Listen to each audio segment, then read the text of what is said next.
I'm worried about your friends of the opposite sex. My husband has a lot of female friends. It's okay to go to sleep angry at your partner. A good personality is always more attractive than good looks. You and your partner should have the passwords to each other's phone and social media. You must give me the password to your phone right now.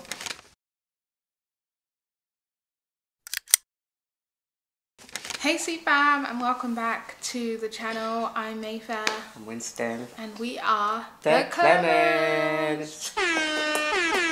Rebecca is napping, so I know you guys enjoyed her cameo appearance last time, but yeah, she's napping, so she won't be.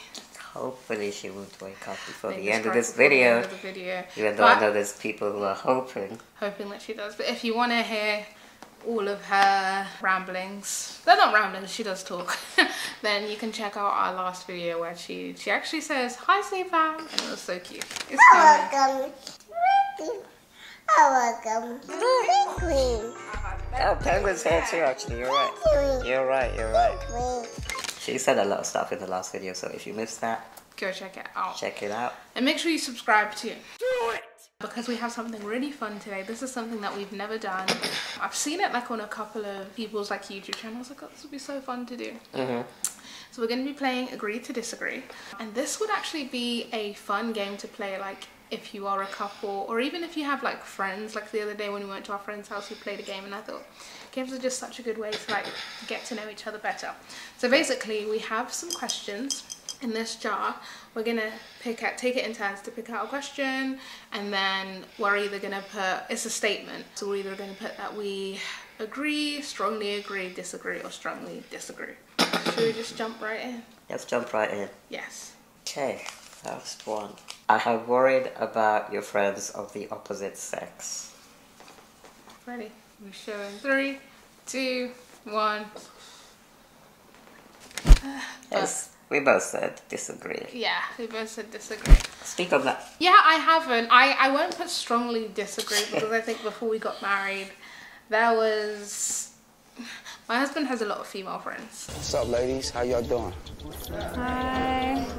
And that was the case like before we got married. And I know people have different views about friends of the opposite sex. So yeah, that's the only reason I didn't put strongly disagree, because he does have female friends. And I think there's been one or two where we've just, it's like when you get into a relationship with someone, you kind of have to create boundaries that work for you, where like, you know, your friends might have been able to pop over at whatever time and stay over and stuff. Yeah, I think or call you anytime. Or call anytime. I think when we kind of got together, it was like, okay, maybe that's not going to work. But it was never an issue, or there was never any pushback, or it never felt like a combative conversation. No, and the friends themselves were super respectful. So I think, especially mostly. As soon as we're married, as soon as we got married, I feel like, you know, they themselves kind of took a step back and kind of leaned into like scheduling calls and, you know, checking when is the best time to visit. Yeah. Which probably wasn't the case when I was just a single man. Why did you put disagree? I put disagree because I don't think you have that many guy friends that I know of. No, I don't have that many. I have a few. Yeah, and the few that I've met, you know, they've been super cool. If anything, they've ended up becoming my friends. Your friends, yeah. As well. So I should have probably put strongly disagree for mine. Good. All right. Next one. My turn. It's okay to go to sleep angry at your partner. I was about to start talking. 3, 2, 1. Oh. I said agree. I put disagree. You go first. I said agree. I mean, obviously, it's not ideal. No. Like, you don't want to be in a situation where the goal is to go to sleep angry. Yeah. At your husband. However, I think sometimes, and we've had this experience, which we've also spoke about in great detail. Yes. On our podcast, so make sure you subscribe if you haven't already. I'm wearing my 2 in 10,000 jumper, repping. I'm telling you guys, the conversations that we have on there go so much deeper. Like that conversation, we shared basically the biggest argument we've had and the lessons that we learned, and I think that's got the most comments because so many like of you guys were just sharing your own experiences, sharing lessons too. Yeah. Yeah, we were super vulnerable in that one, and I think one of the takeaways from that conversation was that sometimes it does take time. Yeah. To resolve a specific issue. And that was our experience. And, I think initially we were kind of caught in the mindset of, we need to fix this right now. But then we realized actually sometimes you can aim for getting to a better place without fully resolving. So that might mean you go to bed a little bit frustrated with your other half. Yeah. But knowing that at least you're making progress, I feel like sometimes progress is good enough. Rather than forcing it to say, yeah, we're 100% cool when there's still lingering things that need to be addressed. Yeah, and I think I fundamentally agree with that. Like, we've seen it. Like, I definitely getting married, I would so strongly disagree. Just because I didn't like the idea of going to sleep angry. I guess it kind of comes from that perspective of, like, you just never know what tomorrow brings. So I didn't like the idea of, like, going to sleep without kind of resolving things with my partner. And I still do think, like, the only thing that I fear with, like, being okay with, like, just going to sleep without fully settling it, that it kind of it can easily become a habit, and then you just end up not talking about stuff because it's not convenient. So my preference still is, if we can, work through something before we go to bed to do that. But then if we can't, like, just at least being able to give each other a hug and remind ourselves that, like, this is still a secure relationship. I'm still for you, even if we have something to work out. So I think it's okay to go to bed without having agreements, like, fully fleshed out. But I think I'd rather not go to bed not being in a place where, like, I'm able to at least say something sweet to you, right? And you're able to say something sweet to me. And I think that's something we could grow in. Because I know, like, it's, for you, I realise, like, being authentic to where you're at is really important. But I'm still like, just still give me a hug. Even if I know there's stuff you need to work through. Like, just... Yeah, I think the working through part is important to me. So I would definitely say, if we're thinking about an issue, I think it is important to attempt to work through it. But sometimes in that attempt, you realise, oh, there's more stuff, or that this needs more time. Yeah. And so in that scenario, I think, like you say, let's give each other a hug and a kiss and try again the next day. So you promise to give me a hug even when you're you're going to have one now. Okay. Yeah. Okay, your turn. A good personality is always more attractive than good looks. It's a techie one. Yeah. It's techie. Okay. 3, 2, 1. Okay, so I've got agree.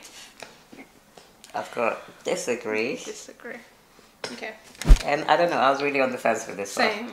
I think the always is probably, like, what kind of got me, like, on the fence, because I think personality is definitely, like, more important, especially when you're looking for a long-term partner. But at the same time, I think you have to have that, like, at least, I don't know, now that's, like, if there was an option of, maybe I should have said disagree. But I agree, because, like, I think it's important to prioritize personality, like, over looks in a long-term partner. But then also, attraction is important, like, initial attraction is important. Yeah. But the reason that I didn't put, disagree is because I think someone's personality, and the more that you get to know them, can actually make them more physically attracted to you, and that can build up sexual chemistry. Like, I think for us, like, when I first saw you, like, I thought you were cute, like, I thought you were attractive, but you weren't, like, straight away like, oh, he's so my type. I wasn't, like, straight away, like, swooning. Why? But the more that I got to know you and elements of your personality, I was like, oh, I find that really sexy. Like, the way that you do something, like, your personality, I think, basically for me was what, like, kind of helped to create that sexual attraction. Yeah. And I think that is really important in a relationship. So that's why I wouldn't put, like, strongly disagree, because you do need that. I just think society tells you it's either there or it isn't.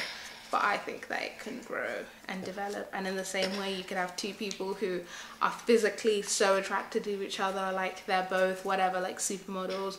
But if you don't water that garden, even the attraction can diminish. Yeah, honestly, same thing.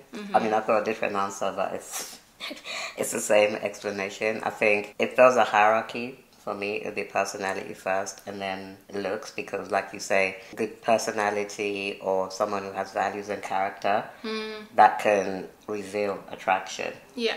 but I don't think it works the other way around. And so yeah, totally agree. I mean, I think there is, like you said, also, you know, you do need that spark there. Yeah. Like something that kind of captures your attention, your imagination, to say, hey, I'm a little bit attracted to this person and I want to get to know them more. Did you feel that about me? Yes, I did feel that about you.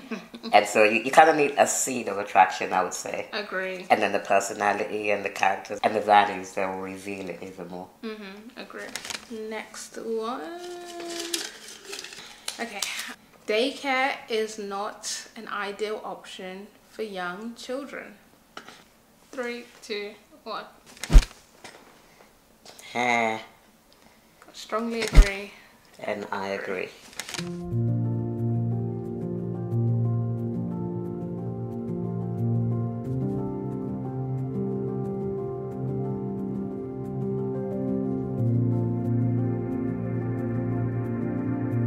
I mean, this is not it's not something that I knew too much about, but I know you've been reading and you've been doing a lot of research into daycare options. Yeah. I think where I started from was my own experience of, you know, when I was younger, you know, I just thought it was automatic that your child ends up in daycare because your parents have to work. Yeah, most people have full-time jobs and commitments that mean they need support with looking after their child. And what is that support called? It's called daycare. Yeah.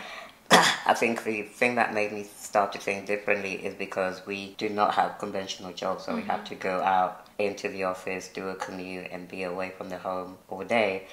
And so that's what started to make me think, hey, maybe there's a way that we can make it work. Yeah. Just with what we have at home. And so yeah, that was kind of my leaning, but I know you've also been looking into like research and attachment styles and what a child needs at a particular age. Yeah, so I think for me, by the way, this isn't meant to condemn anyone, because I know there'll be a lot of people who are mothers who daycare is like that's what they use, so I don't want it to be condemning at all. But I think for me, I've been doing a lot of research on it because it's something that I like debated. Like I think before having Malika, I think I did. Like I knew I always wanted to be like, I wanted my career to fit being able to be with my children like full time, at least like in the beginning of their lives. And the more that I researched it, especially like the first 3 years, like the most important thing during those 3 years is just like your children, the main thing that they're learning beyond how to color and how to speak and all of that is just attachment and being securely attached, and knowing that like if you know, if Malika looks back and, you know, does something she's really proud of, she's got someone to be like, well done. And I think it's hard to know that they're getting that when you're not with them. And there's so much research that's been done like on daycare. Like I encourage you to look into it if you're interested. But yeah, for me, like that's the reasoning. I think there are other options too, where like I think that one-on-one kind of connection and that support is really important, like for a child. Again, this is just based off of like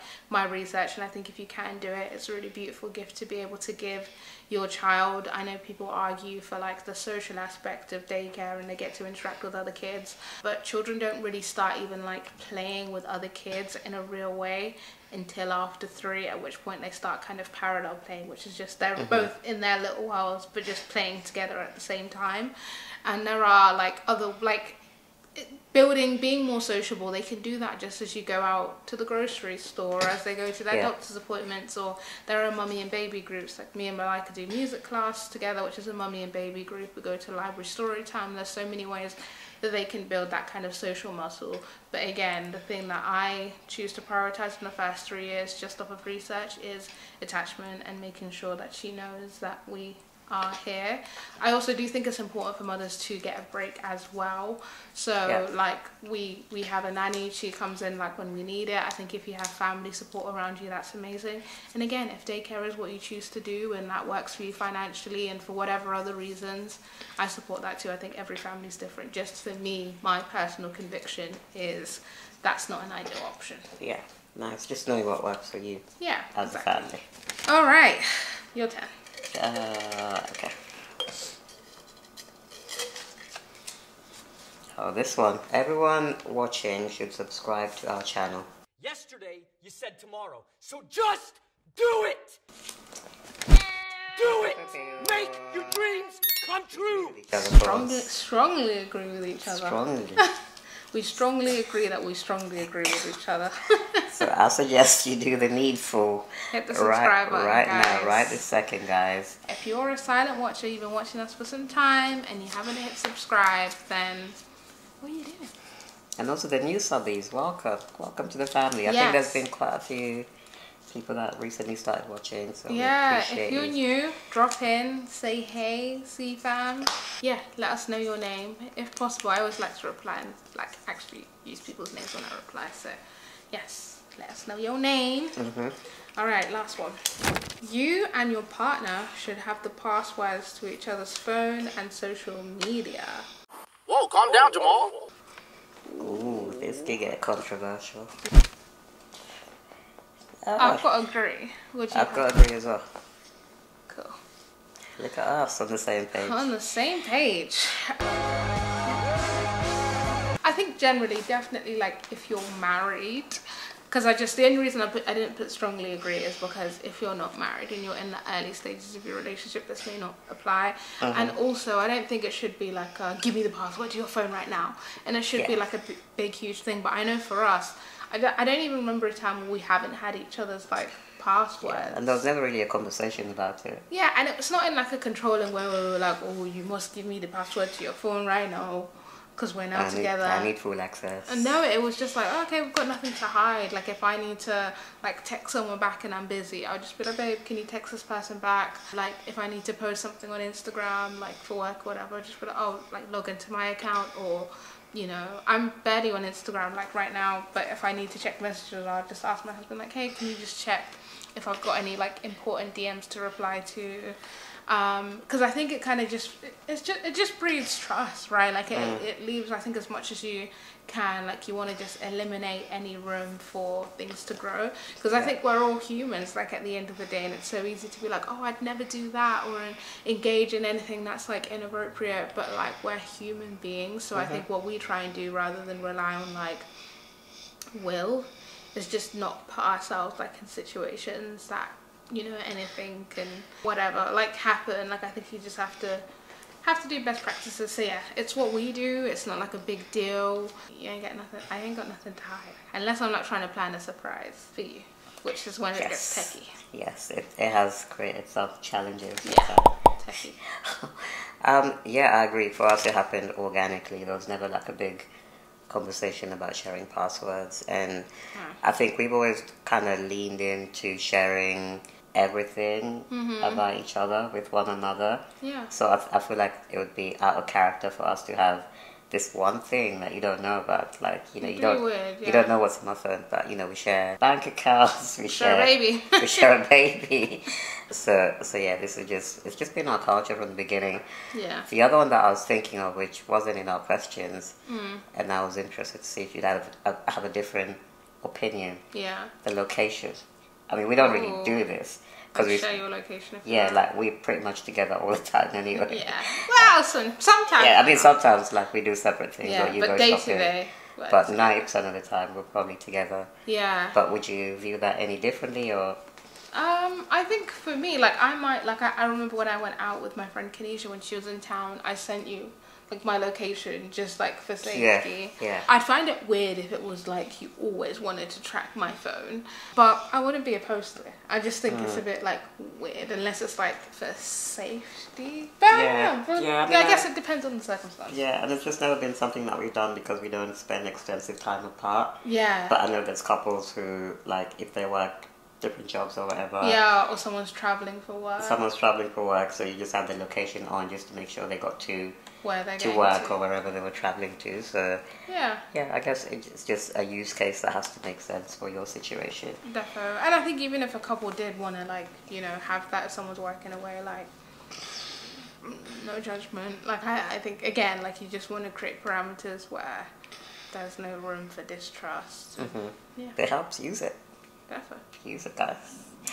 Okay, I think, shall we wrap it up here? Oh wow, my Leica did not wake up during this video. We did it. I'm sorry for you guys who were praying that she would wake up. Yeah, but where everything is 2 times quicker when you don't have a toddler. But I'm sure you'll see her in the next couple of videos. I mean, There's a lot happening. Christmas, moving, so yeah. And let us know what you guys want to see in the comments. If there's any videos you want to see. Yes. Oh, and thank you for those who have purchased on our registry. Yes, thank you so much. Appreciate you so much, and we'll put the link again in the description and in the comments. But yeah, just wanted to give you a shout out. We love you guys. Love you guys. All right, see you fam. See you in the next video.